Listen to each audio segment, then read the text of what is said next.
मैं पूजा के चुटकुले आप लोगों के लिए लाई हूँ एक मज़ेदार चुटकुले। अगर आपको अच्छा लगे तो लाइक शेयर सब्सक्राइब जरूर कर दें। तो चलिए शुरू कर। एक आदमी काफी देर तक अपने कान से मोबाइल लगाकर खड़ा था, पर उसके मुंह से एक शब्द भी नहीं निकल रहा था। काफी देर तक ऐसा होते देख रमेश से रहा नहीं गया और आखिर वह उस आदमी से बोल ही पड़ा, भाई साहब, आपने कहीं फोन लगाया भी है या नहीं? यूं ही पिछले 29 मिनट से फोन पकड़े खड़े हैं और एक भी शब्द नहीं बोल रहे हैं। आदमी गुस्सा होते हुए जवाब दिया, भाई साहब, मैं अपनी पत्नी से बात कर रहा हूँ।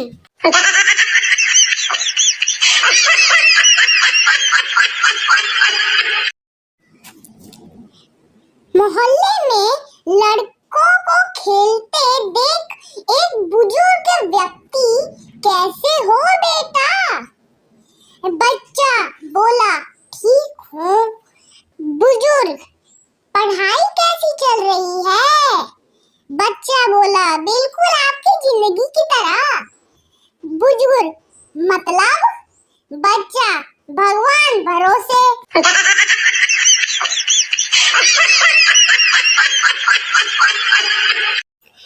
पति बोला, तुम सब्जी बनाना भूल गई हो क्या?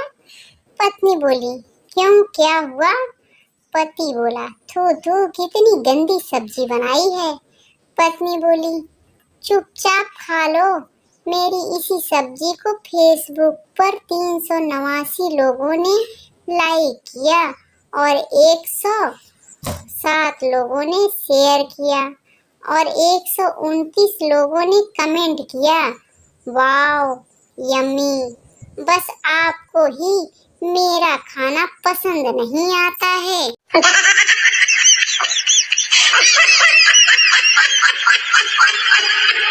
पिता बेटे पर गुस्सा करते हुए, एक काम ढंग से नहीं होता है तुमसे। तुम्हें पुदीना लाने के लिए कहा था और तुम ये धनिया ले आए। तुम जैसे बेवकूफ को तो घर से निकाल देना चाहिए। बेटा बोला, पापा चलो इकट्ठे ही चलते हैं। पिता बोला, क्यों? बेटा बोला, मम्मी कह रही थी कि ये मीठी है।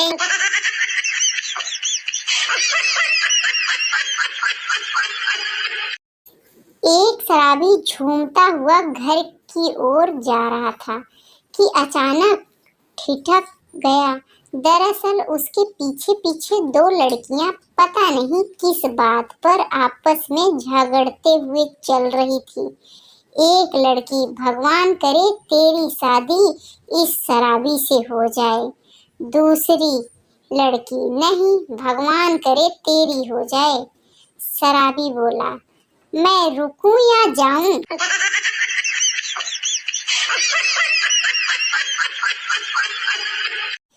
डॉक्टर बोला, जब तुम तनाव में होते हो क्या करते हो? मरीज बोला, जी मंदिर चला जाता हूँ। डॉक्टर बोला, बहुत बढ़िया, ध्यान व्यान लगाते हो वहाँ? मरीज बोला, जी नहीं, लोगों के जूते चप्पल मिक्स कर देता हूँ, फिर उन लोगों को देखता रहता हूँ। उनको तनाव में देखकर मेरा तनाव भी दूर हो जाता है।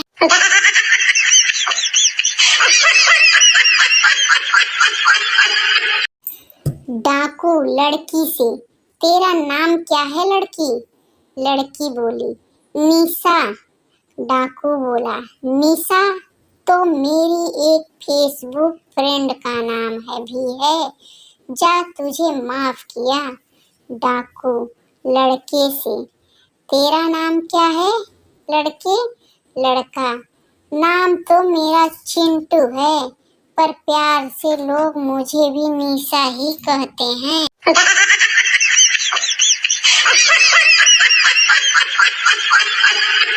साला भलाई का तो जमाना ही नहीं रहा। मेरे पड़ोसी ने मुझसे पूछा कि आपने मेरी बीवी को देखा क्या? हाँ, आज सुबह ही नहाते हुए देखा था।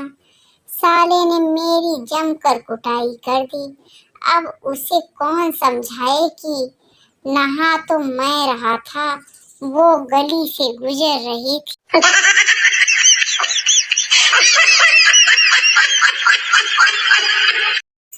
पप्पू को गणित बिल्कुल समझ में नहीं आता था। मास्टर बोला, कल सवाल हल करके लाएगा तू? पप्पू बोला, जी मास्टर जी।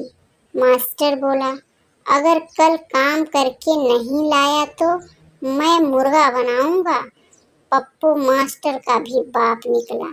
पप्पू बोला, मुर्गा तो मैं खाता ही नहीं, पनीर आलू बना लेना। फिर क्या मास्टर, दे थप्पड़ दे थप्पड़।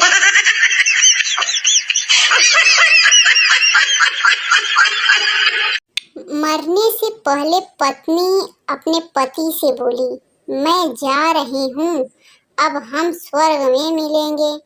बस उसी दिन से पति दारू पीने लगा। कुल मिलाकर दुनिया के सारे बुरे काम करने लगा। कुछ भी हो जाए, स्वर्ग नहीं जाना है, मतलब नहीं जाना है।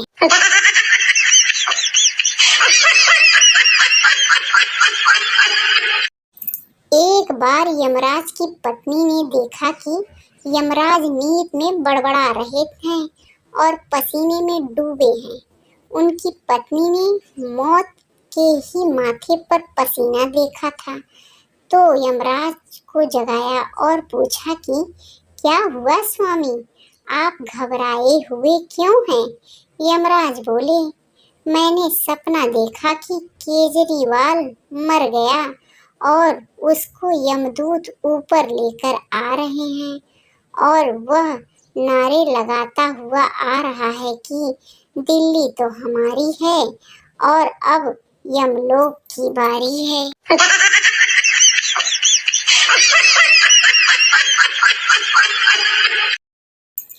एक औरत बाबा जी के पास गई। औरत बोली, बाबा जी, मेरा पति घर आते ही मुझे बहुत मारता पीटता है। बाबा जी बोली, ये लो ताबीज। जैसे ही पति घर आए, अपने दांतों के नीचे इसे दबा लेना। 7 दिन बाद औरत बाबा जी के पास दोबारा आई और बोली, बाबा जी, ताबीज का बड़ा फायदा हुआ। अब मेरा पति मुझे मारता पीटता नहीं। बाबा जी बोले, फायदा ताबीज से नहीं बल्कि जुबान बंद रखने से हुआ है।